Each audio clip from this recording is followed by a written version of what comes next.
You really hit all your goals already. And then I have bigger goals. I hope so. That is my dream for you guys to all hit those goals. We will. Sooner than anticipated, including myself, because like I said, a big portion of how's it going? Thank you for joining me on this week's episode of The Real Deal. This week, we have a special episode. What I decided to do yesterday, we had a team meeting. I sat down with my team, and we had a great discussion. We talked about what are the things that brought us into real estate, and what is our 5-year goal? I like to operate in 5-year goals. Every time I purchased a home, my wife and I, we've decided, this is a 5-year plan.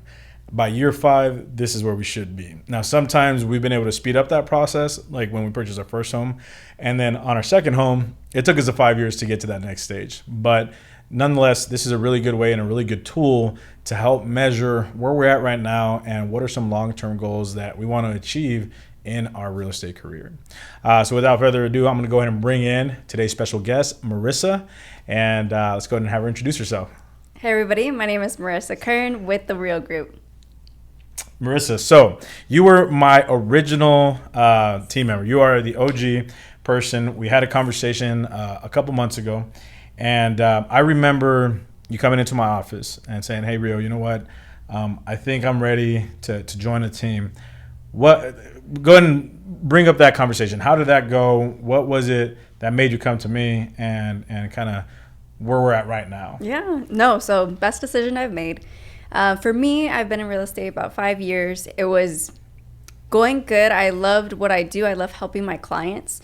But I noticed some things falling through the cracks, or maybe things that I could improve on, and maybe lacking a little bit of discipline in my business. So when I look up to Rio a lot, and I would come to him, ask him a lot of questions, but I realized that there was things that I was still missing, and I just needed that extra accountability or just somebody to mentor me and be full on there.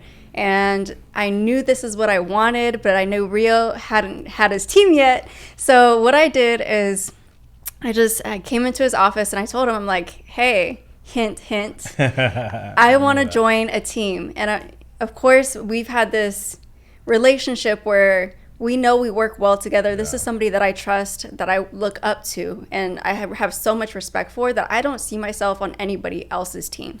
So I just kind of wanted to start that conversation and just kind of see where I was with that mindset. Yes. Yeah. So Marissa and I, we actually started working together about 2.5 years ago. She's been with the company with Asian Associates, which is where we both are. We hang our license. She started with the brokerage back in 2018, right? Yeah. 2018, but she used to help me out. I got to the point in my real estate career where I needed additional help, additional hands, and basically what I would do is I would have agents help me by being my showing agents, and in return, I would mentor them. In return, I would help them, throughout some difficult transactions. I would help them with some of their marketing stuff. And then we just kind of built that great working relationship, her and a couple other agents here at the office. And at that time, my mindset when she came to me, that was the busiest year that I had in real estate. At that time, I had done really well, and my head was just like, go, go, go. So when you came into the office that one day, Marissa, it really I said, hey, you know what? Give me a couple hours. Let me gather my thoughts. And on the fly. Yeah, it was on the fly. I said, let me gather my thoughts. And then after a couple hours, I just realized, you know what? This is that next natural progression for me. And who better than have you be the first, because we worked so well together. You were exclusively working with me. You weren't showing for any other agents. You obviously had your own book of business. It wasn't like you were a brand new agent. Like I said, you started in 2018.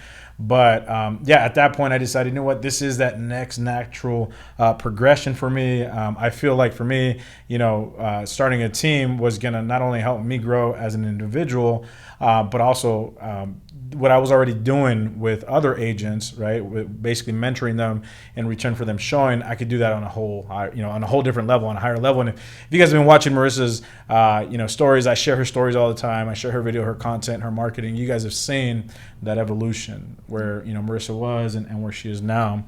And let's talk about that. What is your biggest difference that you can see from before you were on the team to now being on the team? What is one of the biggest impacts that's had for you? Definitely confidence with putting out videos and value content. So what I would do is, my book of business was typically going to be my referrals, my past clients. That was really what I relied on. Social media was like the last minute thing. It was in the back of my mind. I didn't truly give anything to it. If I posted, I posted. Whereas on this team, it's now become one of the main things that I focus on. And just the confidence that I've built from putting myself out there and being able to convey a message. And I mean, it's still a work in progress, but from where I just started a few months ago, it's like amazing to see the difference between myself. So I'm like, I just want to continue to learn. And there's a lot of things that we don't talk about on the back end of things. But that has definitely changed, even helping with my past clients and my referrals. So just a combination of these things has completely changed my business and just the way I view things as a business owner.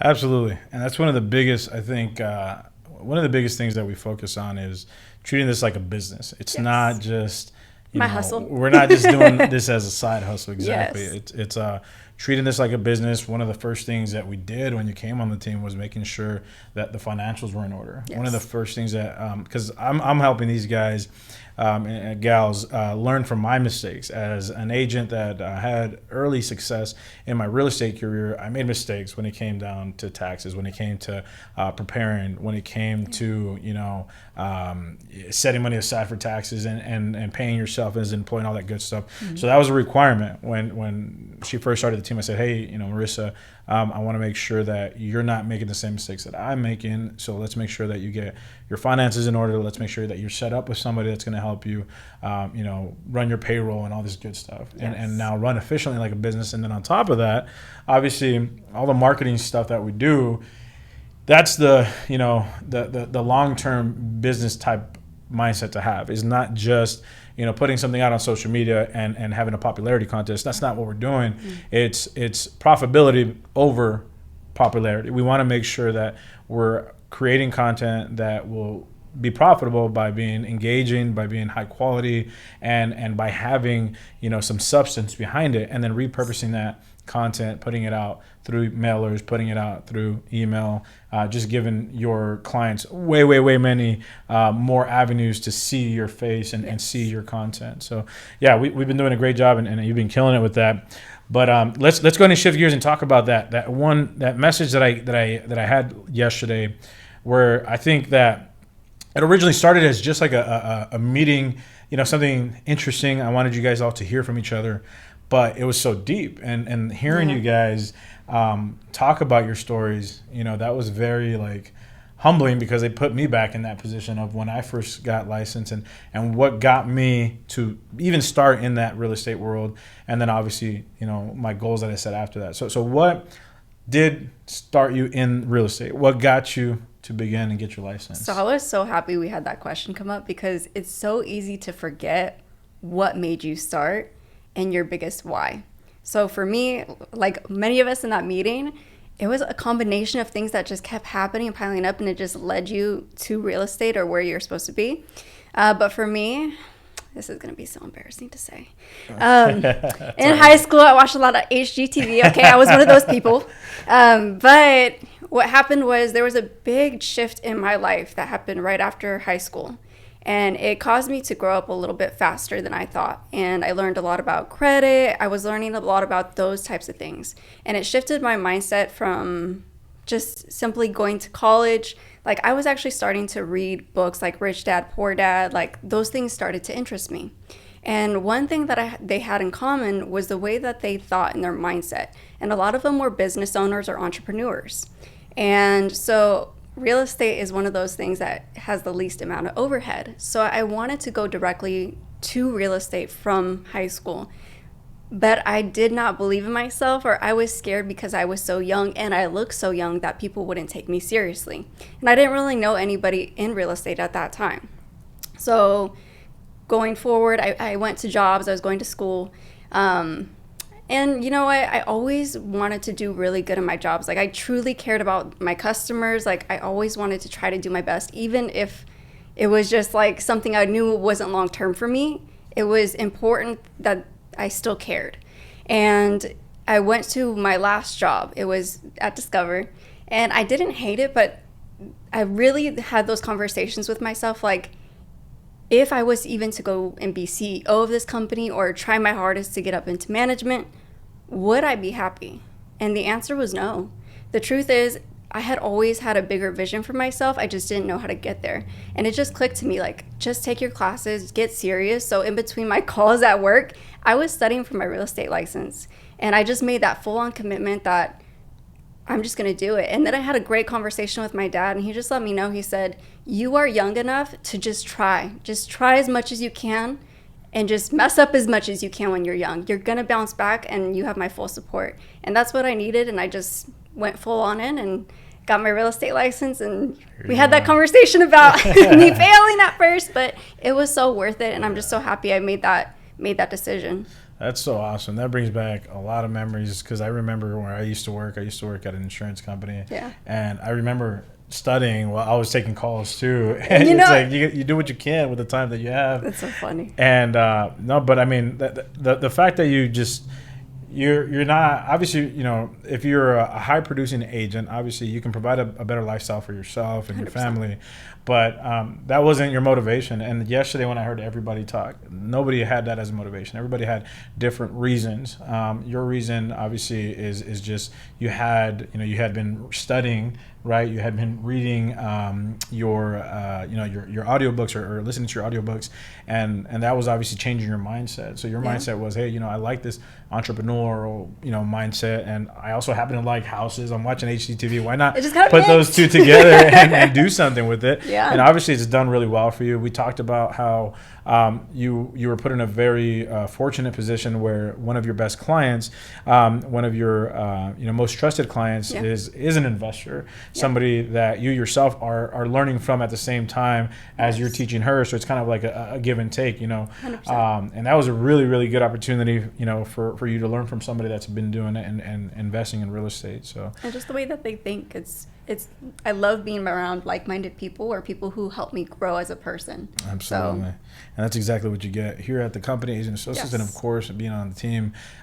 You got a lot of people, and you have built personal connections with some of these other agents. Yeah. But at the end of the day, you guys all have that same mindset. It's I'm gonna produce, and I'm gonna build something greater for myself and for my family and for my future. And I love that. I love that you guys are all motivated. That's really I hear you guys' stories, and I'm like, man, this is exactly what I wanted, right? This is what I was looking for when I wanted to build my team. Absolutely. and it just worked out so well.